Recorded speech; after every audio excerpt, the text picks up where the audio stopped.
bien, nous allons vous présenter notre travail de recherche de l'épave du Saint-Jean, ainsi que sa tentative d'identification. Donc le Saint-Jean, c'était un navire, un caboteur en fait, mixte, donc, qui se mouvait à la voile et à la vapeur, qui a été construit en 1881 aux forges et chantiers de la Méditerranée, mais au Havre. Il y avait un chantier là-bas. Il appartenait à la compagnie de navigation de l'Ouest. Et on voit, donc là c'est le sister ship, le Saint-Pierre, sister ship du Saint-Jean. On voit en fait qu'on est vraiment à la transition entre la voile et la vapeur. On a des lignes qui sont très effilées, on a une poupe arrondie qui est typique de cette période-là, un pont très plat, et vous pouvez voir ici que les mâts, donc, qui à l'origine devaient porter des voiles, ont été raccourcis, et puis on voit qu'il n'y a plus de vergue. Donc à la fin de sa carrière, celui-ci a fini en navire à vapeur simple. Donc je vais laisser la parole à Jean pour qu'il vous explique un petit peu ce qui s'est passé durant cette nuit tragique du 29 mars 1899. Merci, bonjour à tout le monde.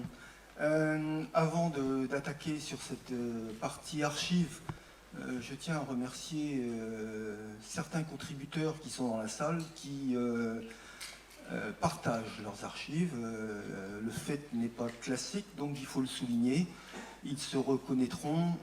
Merci à ceux-là. Merci à ceux qui ont aussi aidé aux recherches en archives sur le Saint-Jean. On le verra tout à l'heure, je vais évoquer la question. Il y a un conflit entre les histoires d'archives et les deux types d'archives qu'on a pu trouver. Alors le Saint-Jean est un steamer, comme l'a dit Benjamin, 67 mètres, 936 tonneaux, qui démarre de Anvers, le port de départ, pour rejoindre Lisbonne en 1899. Et il part un 26 décembre avec un chargement de tabac, café, minerais et sucre, entre autres. On aura trouvé des sacs de ciment qui ne sont pas mentionnés, mais c'est encore une autre histoire. Le bateau arrive à hauteur de Ouessant pendant un fort coup de vent qui dégénère en ouragan. Le bateau est obligé de se mettre à la cape et un fort coup de temps arrache 2 baleinières sur 4 et enlève aussi 3 compas sur 4, le compas de navigation, le compas de relèvement et le compas étalon. Le capitaine est alors blessé au genou et il a plusieurs côtes enfoncées. Il décide donc de remettre le commandement à son second et lui demande de rejoindre Lisbonne, qui était le port de destination. Le second n'est pas enclin à traverser le golfe de Gascogne avec un seul compas, et il parvient à convaincre le capitaine de rejoindre plutôt Belle-Île afin de prendre un pilote, et pour se diriger vers Saint-Nazaire, où des travaux pourront être effectués et un ou deux compas retrouvés. Le capitaine se range à son opinion et le bateau se remet en route à 4 heures du soir. Il parcourra donc 60 milles avant un échouage qui se produit sous le phare d'Eckmühl. En effet, le second confond le phare d'Eckmühl qui a été érigé quelques années auparavant et qui produit un éclat toutes les 5 secondes, avec le phare de Goulfar, qui lui a un éclat toutes les 10 secondes. Cette méprise entraîne la tragédie suivante, c'est que à 4 heures du matin, le bateau passe sur des roches, puisque des chocs très violents signalent que le bateau touche. La marche arrière est enclenchée, mais rien n'y peut, et le bateau se remplit d'eau, la salle des machines se remplit d'eau, le bateau s'éventre, et l'équipage se retrouve sur le pont. Le bateau a déjà coulé. Donc il n'a d'autre loisir que de se réfugier dans les haubans.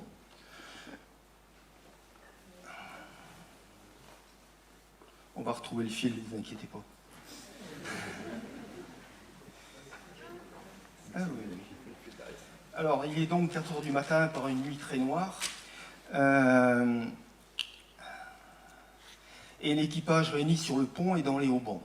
Il n'y a plus une embarcation à mettre à l'eau. Et là, c'est un point de divergence que j'ai souhaité souligner entre les archives de la Marine nationale, l'enquête officielle, qui a interrogé les survivants et qui ne fait état que de ce naufrage, sans parler de la disparition dégradée. En effet, le juge de paix du canton de Pont-l'Abbé reçoit une déposition de l'équipage le 4 janvier, et dans cette déposition, un des membres de l'équipage ose parler du fait que le capitaine, son second, le lieutenant, le chef mécanicien, un chauffeur et le mousse se sont embarqués sur la dernière baleinière disponible, et les autres membres d'équipage sont restés à bord puisqu'il n'y avait pas d'autres moyens de secours. Cette baleinière sera retrouvée au jour sur les roches de Sainte-Marine avec un seul corps à bord. La suite démontrera qu'il n'y a pas eu de survivants dans la baleinière. Au lever du jour, on est l'hiver, il faut le rappeler, au lever du jour, le sémaphore de l'Esconil aperçoit un mort qui émerge et des survivants.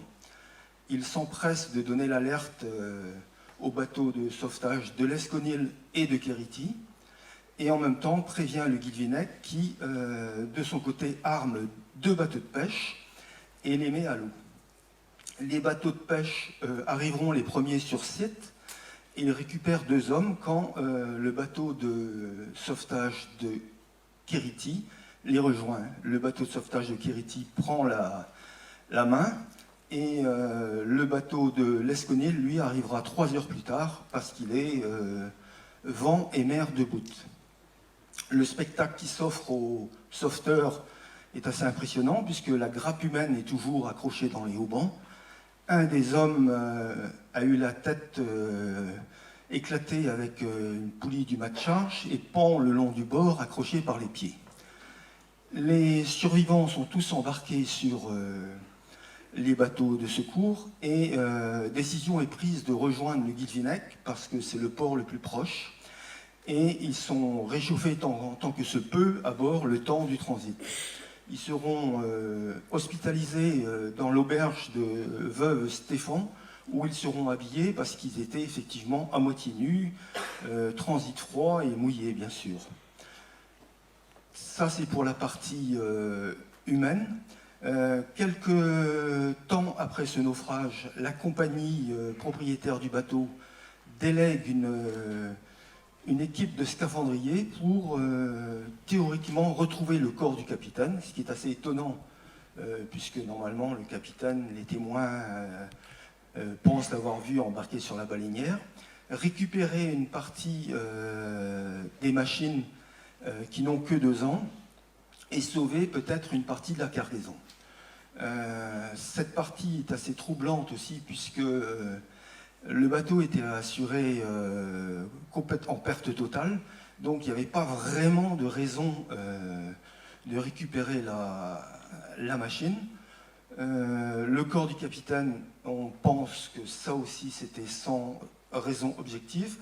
Reste la cargaison. Comme le connaissement n'a pas été retrouvé dans toutes les pièces que nous avons réussi à récupérer, on ignore la teneur exacte de la cargaison.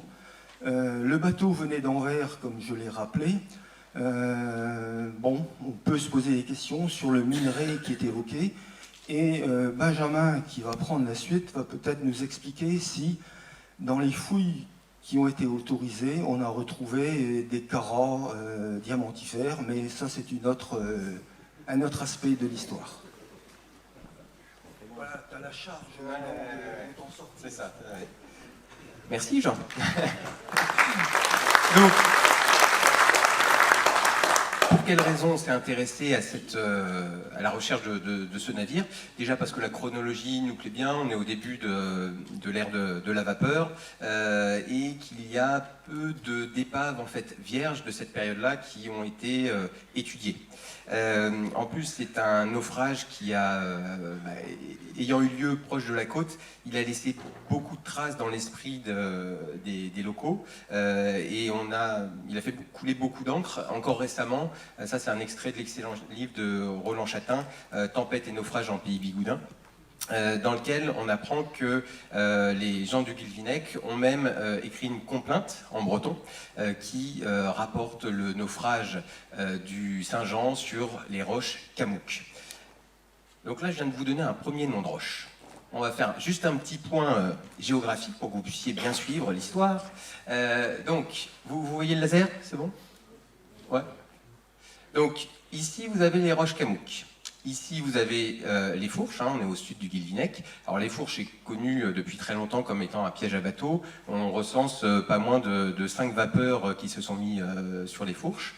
Et ici, vous avez la Charrette. Ça nous fait une sorte de triangle des Bermudes, en fait, dans lequel le Saint-Jean aurait disparu.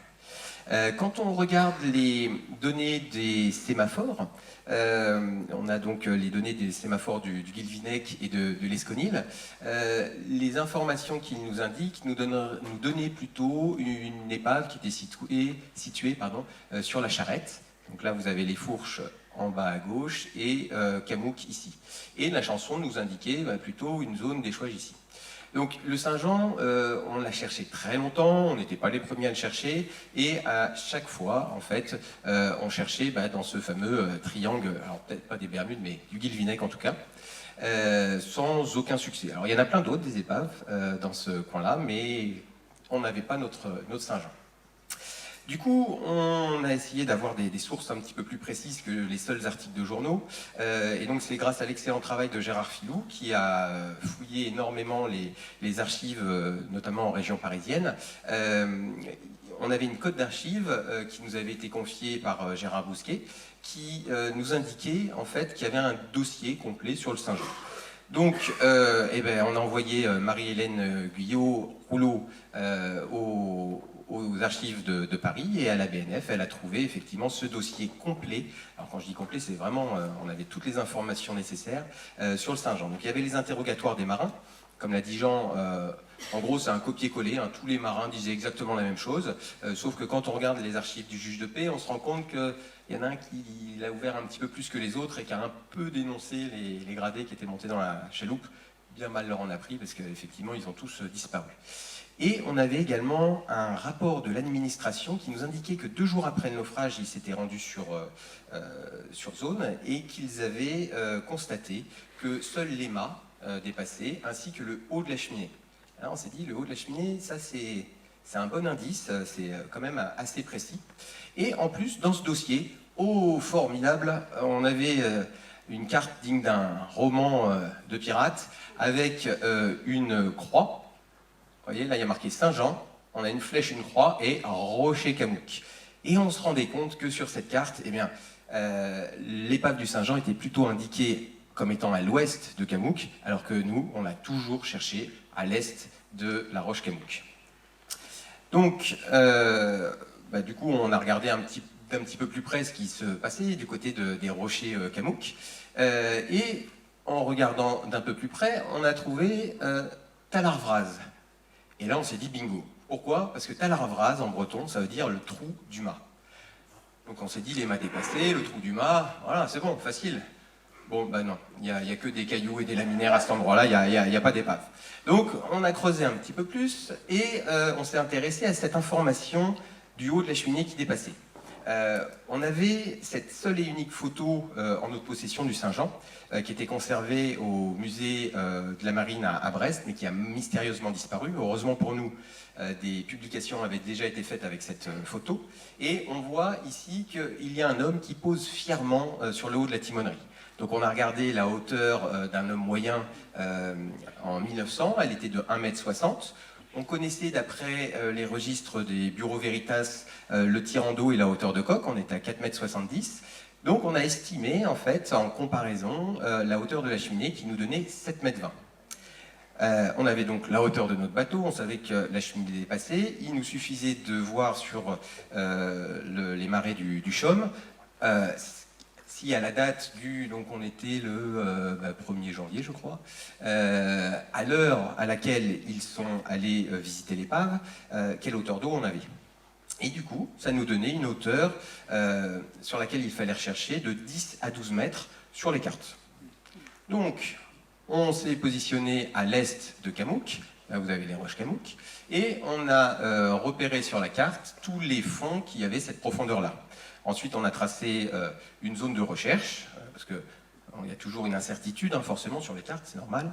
Et là, on s'est rendu compte que la zone était beaucoup trop grande pour qu'on espère tout faire rapidement en plongée. Du coup, on a demandé une autorisation d'utiliser un magnétomètre qu'on a obtenu en 2021. Et en passant la zone au magnétomètre, donc là c'est le carré de fouille, enfin le rectangle plutôt, on voit qu'il y a des petites anomalies qui peuvent correspondre soit à des objets isolés, soit à des épaves anciennes. Et ici, vous voyez, quand on voit qu'il commence à y avoir des petites couleurs comme ça, c'est plutôt bon signe. Sur cette vue-là, vous allez mieux voir la différence entre les différentes anomalies. Donc, on voit ici qu'on a une anomalie qui est très forte comparée, vous voyez, aux petites bosses qu'on a là. Donc là, ça, c'est un bon gros tas de ferraille. Du coup, eh bien, ensuite, on a demandé l'autorisation de pouvoir plonger sur cette anomalie. Et ce que je vous propose, c'est de vous passer une petite vidéo, ça vous réveillera, il y a de la musique, sur laquelle vous allez voir donc, les recherches au magnétomètre et les premières plongées.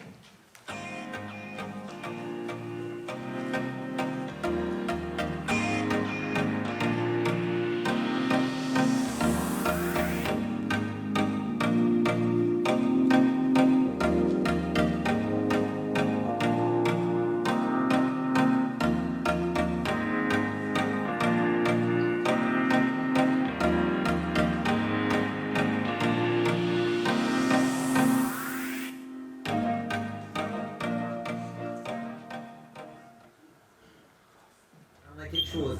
Alors, là, ça sort carrément de l'écran.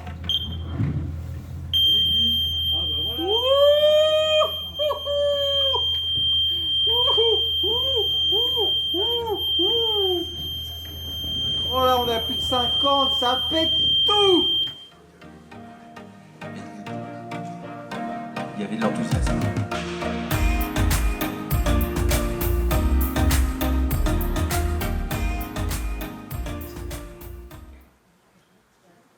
L'arrière du bateau est là et c'est pas du bois, c'est de la ferraille. La bonne grosse ferraille. Ouais. Et on voit les membrures du bateau.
imaginez un petit peu le plaisir que c'est après des années de recherche de pouvoir plonger sur un site comme celui-ci.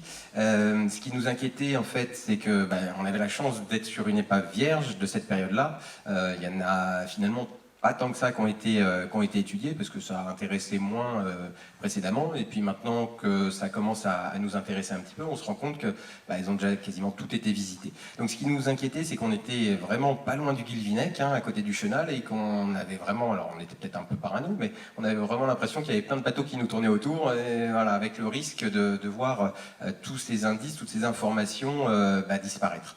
Donc conjointement avec Olivier, on a décidé de sécuriser uniquement les gros objets qui étaient visibles et qui pouvaient avoir un intérêt patrimonial, soit pour être présentés dans un musée, ou soit parce que il y avait une certaine rareté. Donc évidemment, on a, voilà, vous voyez un petit peu la joie des découvertes. Donc on a remonté la cloche. Alors vous avez vu, c'est une petite cloche, c'est pas la cloche de baptême, et donc malheureusement, il n'y avait pas le nom du bateau dessus. Donc à ce moment de l'histoire, on ne connaît toujours pas le nom de ce bateau. Donc la cloche, vous allez voir, donc elle a été scannée en 3D, et voilà ce que ça donne. L'idée, c'est une fois que les objets, en fait, on les a remontés, on les scanne, et là on peut les remettre in situ. Ça évite d'avoir trop d'objets qui finalement serviront à rien et vont encombrer les réserves du DRASM. Et ça nous permet en fait de pouvoir partager l'information avec des spécialistes. Voilà, donc on a plutôt une bonne résolution. Et là, c'est André Berthelot et Joël Galliou qui travaillent actuellement sur cet essai de restitution en 3D. Donc on a également sécurisé le sifflet à vapeur, parce qu'il y en a très peu en fait qui ont été récupérés sur site. Donc vous voyez, c'est quand même un beau bébé, parce que là vous avez une pige de 20 cm. Alors là, un petit coup de prod, puis on espère bien l'entendre siffler un jour. Ça, c'est Gilles Baron qui va s'occuper de le faire siffler. Et vous avez également donc ce ver de fanal, pareil, qui a été déterminé comme étant intéressant de par sa taille, de par son état de conservation, et par le fait que on a également retrouvé la protection en laiton. Bon, là par contre on n'avait aucun indice, comme je vous le disais, sur le nom du bateau. On ne pouvait pas être certain que ce soit le Saint-Jean. Donc on a demandé l'année suivante une opération de sondage sur l'épave. Donc du coup on a procédé un peu comme d'habitude, c'est-à-dire qu'on met des points de repère fixes qu'on positionne au GPS, et ensuite on mesure, et par triangulation en fait ça nous permet de repositionner les différents éléments de l'épave et d'avoir une vue d'ensemble en fait de l'épave. Donc c'est très très long, surtout sur un bateau comme ça qui fait 70 mètres de long. Donc, ce qu'on peut remarquer, donc vous avez l'axe du bateau. Vous voyez ici cette zone blanche, elle ressemble vraiment à ça au fond, c'est-à-dire qu'il n'y a absolument plus rien. C'est là où on aurait dû trouver la machine à vapeur. Donc, ce qui est intéressant, c'est que, comme l'indiquent les archives du Saint-Jean, effectivement, on voit là que la machine à vapeur a été récupérée. Et elle n'a pas été récupérée pour la ferraille, parce qu'on trouve beaucoup de pièces, on voit qu'elle a été démontée absolument proprement. Par contre, la chaudière n'a pas beaucoup intéressé, là c'était de la ferraille, et les chaudières c'était vraiment remplaçable. Et il n'y a pas que la machine qui brille par son absence, il y a également tous les treuils. Il n'y a pas un seul treuil de visible sur le site, et comme le disent les archives, les machines ont été récupérées. Donc on n'a pas la machine principale, on n'a pas les treuils. Et ici vous avez l'arbre d'hélice. Alors l'arbre d'hélice est resté en place sur ces paliers, et ce que vous voyez dessiné ici, ce sont les sacs de ciment, et donc il n'y a pas de diamant dedans, je ne pense pas, les sacs de ciment que décrivait Jean. Alors est-ce que l'arbre d'hélice a été jugé comme inintéressant, ou est-ce qu'il était inaccessible à cause du ciment, parce que ça fait vraiment un très gros bloc. Par contre, ce qui est impressionnant, c'est que l'arbre d'hélice, il est coupé net, alors peut-être démonté au niveau d'un palier, mais le plus impressionnant, c'est vraiment que la poupe, en fait, elle n'a pas été. Ils n'ont pas juste récupéré l'appareil à gouverner, non. ils ont carrément découpé l'arrière du bateau et remonté l'arrière du bateau. On n'a plus d'hélice, on n'a plus de safran, on n'a plus d'appareil à gouverner. Et puis alors, quand je vous dis découpé, c'est impressionnant. Hein, on a des pièces métalliques de 10 cm qui sont coupées, mais propres au bistouri. Je ne pensais pas qu'à l'époque, ils pouvaient être capables de faire ça. C'est impressionnant. Et alors, ce qui est intéressant, c'est qu'il y a eu un travail de scaphandrier dessus et qu'on peut voir encore des traces. On a ici toute une partie de l'épave qui a été découpée proprement, et également là, en fait, quand on compare en fait les écartements, on se rend compte que ça correspond aux deux zones qui se trouvaient au niveau de la machine. Donc, en fait, on peut encore voir des traces du travail des scaphandriers. Et pendant nos plongées, on a repéré qu'ici, en fait, il y avait des éléments qui pouvaient nous indiquer, c'est là qu'on a trouvé la cloche, le sifflet à vapeur, donc que la timonerie pouvait se trouver ici. Et évidemment, quand on cherche à identifier un bateau, on va de préférence chercher au niveau de la timonerie. Ah, il me reste plus beaucoup de temps. Bon, je me dépêche alors. Donc, on a pu voir que tout concordait parfaitement par rapport au profil là, du Saint-Paul, qui est un autre sister ship du Saint-Jean. Et ensuite, on a fait donc un sondage sur la timonerie. Donc là, c'est toujours un moment magique, parce qu'on voyage vraiment dans le temps. Hein. On aspire les sédiments, on enlève les roches, et on voit les objets apparaître les uns après les autres.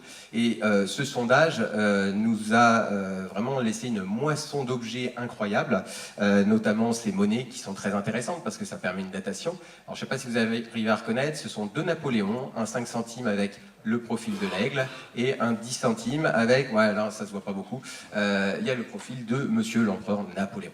Là aussi, ce sont des Napoléons, mais on n'a pas trouvé que des monnaies françaises, puisqu'on a également trouvé des monnaies belges. Là, vous avez le profil de Nicolas II, roi des Belges, comme c'est écrit sur la pièce, et la date 1870. Donc d'un point de vue chronologique, ça colle, et on a des pièces belges. Je vous rappelle que le Saint-Jean venait d'Anvers, en Belgique. Donc encore un indice qui va dans ce sens-là. Et c'est pas la seule pièce qui nous vient de nos amis belges, puisque ce carrelage aussi a été fabriqué en Belgique. Alors vous vous demandez peut-être comment on a fait pour déterminer qu'il venait de Belgique. Après de très très longues heures de recherche, on a retourné le carreau et on a vu qu'il y avait marqué « C'est Van Vreken, Belgique », tout simplement. Simple et efficace. Un autre élément qui nous indique qu'on peut rapprocher aussi le bateau d'une fabrication française, c'est ce caisson machine avec le TD, TD étant une abréviation très utilisée en France, mais voilà, ça, on ne peut pas affirmer que c'était vraiment français. Et on a également donc récupéré ce fer à souder, donc qui a été modélisé en 3 dimensions. Et ce fer à souder, en fait, grâce à cette modélisation, on a pu envoyer cette modélisation à des spécialistes, et oui, il y a des spécialistes du fer à souder, qui ont pu déterminer qu'il avait été fabriqué dans la même période que le naufrage du Saint-Jean et en région parisienne. Voilà, mais on a eu énormément, ça nous a permis d'avoir énormément de renseignements aussi sur la vie à bord. Sur la vie à bord, sur l'architecture, et je pense vraiment que le travail sur le Saint-Jean n'est pas terminé. Il faudrait qu'on puisse étudier l'architecture, parce que sur ce type de construction en France, on a très très peu de plans. Donc voilà, ce n'est que le début de l'aventure pour le Saint-Jean. Merci de votre attention.